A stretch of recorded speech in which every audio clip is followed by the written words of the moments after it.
સુરતના અડાજણ વિસ્તારમાં કાપડ દલાલનું ચપ્પુની અણીએ અપહરણ કરી યુએસડીટી ટ્રાન્સફર કરાવી લેવાના ચકચારી બનાવમાં એસઓજી પોલીસે વધુ 2 આરોપીઓની ધરપકડ કરી હતી। આ સાથે વિસમ સહિત 3 આરોપીઓનો રાંદેર જિલ્લાની બ્રિજ પાસે સરઘસ કાઢી પોલીસે ખાખીનો પરચો બતાવ્યો હતો।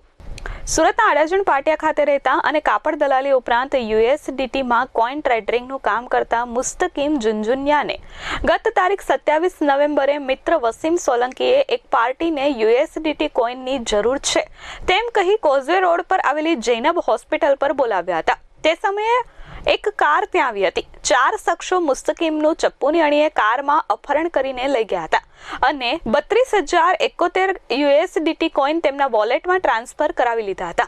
આ ગુનામાં પોલીસે લિંબાયતના માથાભારે અને ગુજસીટોકમાંથી જામીન પર છૂટેલા કૈલાસ ઉર્ફે કેલિયા, બંટી દયાવાન અને આકાશ ઉર્ફે ભૂરા બાદ કાપડ દલાલને યુએસડીટી માટે પાર્ટી પાસે લઈ જનાર વિસમ હરુન સોલંકી આ કેસનો ટીપર કહો કે મુખ્ય સૂત્રધાર નીકળતા તેની પણ ધરપકડ કરાઈ હતી।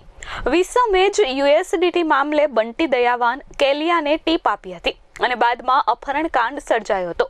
આ પ્રકરણમાં એસઓજીએ વધુ 2 આરોપી કૈલાસ ઉર્ફે બોરચિયા સંજય પોર્ટ અને જયેશ ઉર્ફે કાલિયો રમેશ પટેલની ધરપકડ કરી છે। આ બંને દલાલના કિડનેપિંગ સમયે બાઇક પર પાયલોટિંગ કરતા હતા। બંને રીઢા ગુનેગાર છે। વધુમાં એસઓજીએ વિસમ, જયેશ અને કૈલાસને બરાબરનો પાઠ ભણાવી રાંદેર જિલ્લાની બ્રિજ પાસે લઈ જઈ સરઘસ કાઢ્યો હતો અને કાયદાનું ભાન કરાવ્યું હતું। Bureau report S24 news Surat.